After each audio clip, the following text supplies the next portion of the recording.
Forrest Gump is a 1994 American comedy drama film directed by Robert Zemeckis and written by Eric Roth. It is based on the 1986 novel of the same name by Winston Groom and stars Tom Hanks, Robin Wright, Gary Sinise, Mykelti Williamson and Sally Field. The story depicts several decades in the life of Forrest Gump. Hanks, a slow-witted and kind-hearted man from Alabama who witnesses and unwittingly influences several defining historical events in the 20th century United States. The film differs substantially from the novel. Principal photography took place between August and December 1993, mainly in Georgia, North Carolina and South Carolina. Extensive visual effects were used to incorporate Hanks into archived footage and to develop other scenes. The soundtrack features songs reflecting the different periods seen in the film.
Forrest Gump was released in the United States on July 6, 1994, and received generally favorable reviews for Zemeckis' direction, performances, particularly that of Hanks and Sinise, visual effects, music, and screenplay.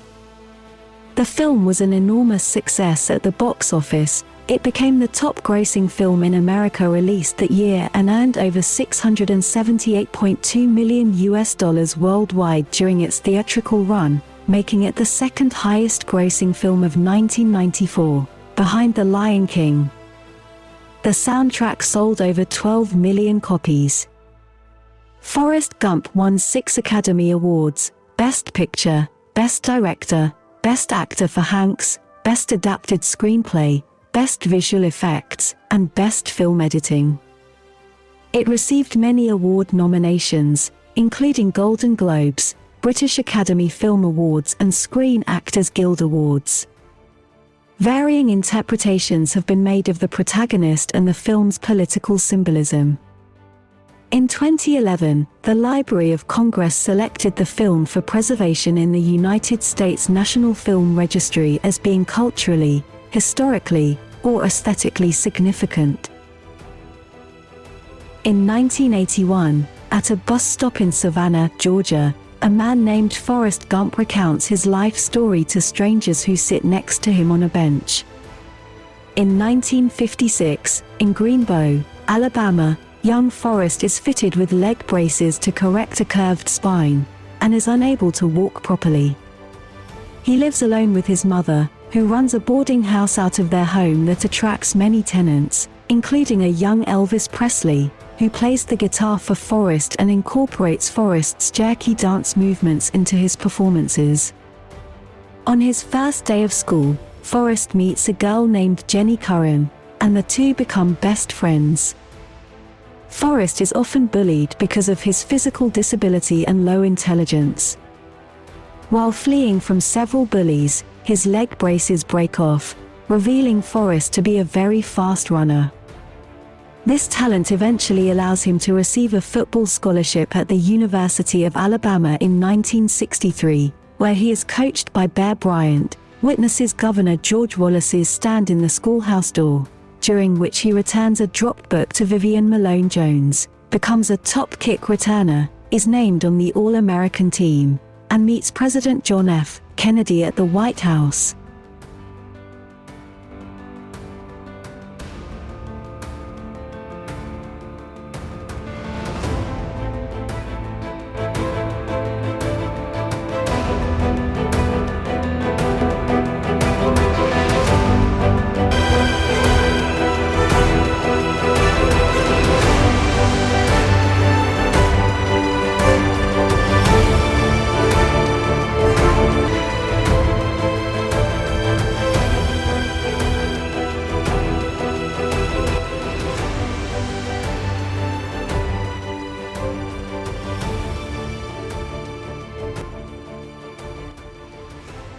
After graduating college in 1967, Forrest enlists into the U.S. Army.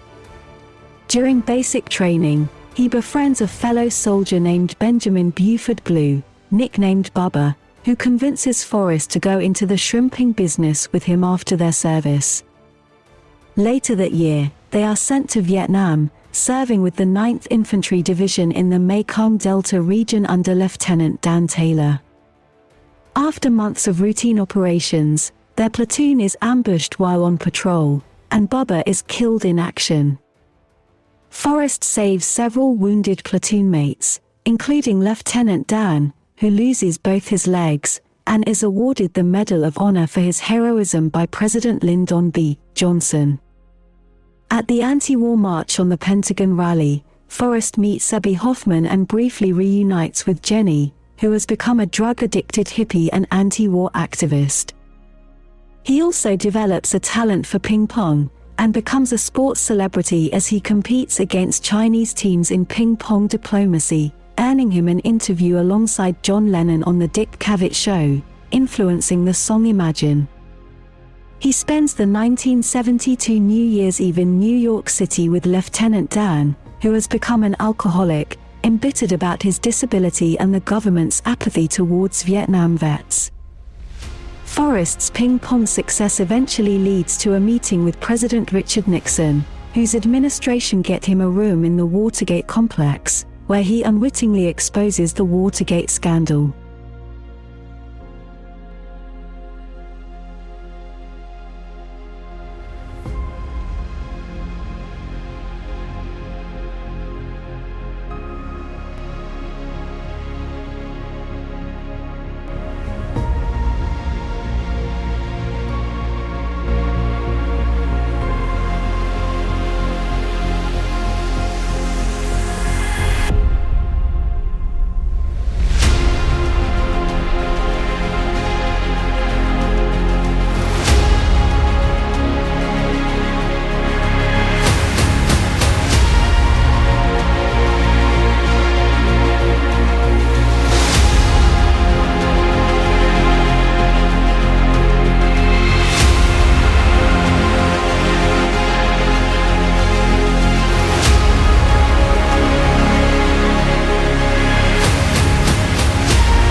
Discharged from the army, Forrest returns to Greenbow and endorses a company that makes ping pong paddles. He uses the earnings to buy a shrimping boat in Bayou La Batre, fulfilling his promise to Bubba. Lieutenant Dan joins Forrest in 1974, and they initially have little success. After their boat becomes the only one to survive Hurricane Carmen, they pull in huge amounts of shrimp and create the Bubba Gump Shrimp Company, after which Lieutenant Dan finally thanks Forrest for saving his life. Lieutenant Dan invests into what Forrest thinks is some kind of fruit company and the two become millionaires, but Forrest also gives half of his earnings to Bubba's family for inspiring the venture. Forrest then returns home to his mother and takes care of her as she dies of cancer. In 1976, Jenny, in the midst of recovering from years of drugs and abuse, returns to visit Forrest, and after a while he proposes to her. That night she tells Forrest she loves him and the two make love, but she leaves the next morning. Heartbroken, Forrest goes running, and spends the next 3 years in a relentless cross-country marathon, becoming famous again before returning to Greenbow. In 1981, Forrest reveals that he is waiting at the bus stop because he received a letter from Jenny, who asked him to visit her. Forrest is finally reunited with Jenny, who introduces him to their son, Forrest Gump Jr. Jenny tells Forrest she is sick with an unknown virus and the three move back to Greenbow. Jenny and Forrest finally marry, but she dies a year later. The film ends with Forrest seeing his son off on his first day of school.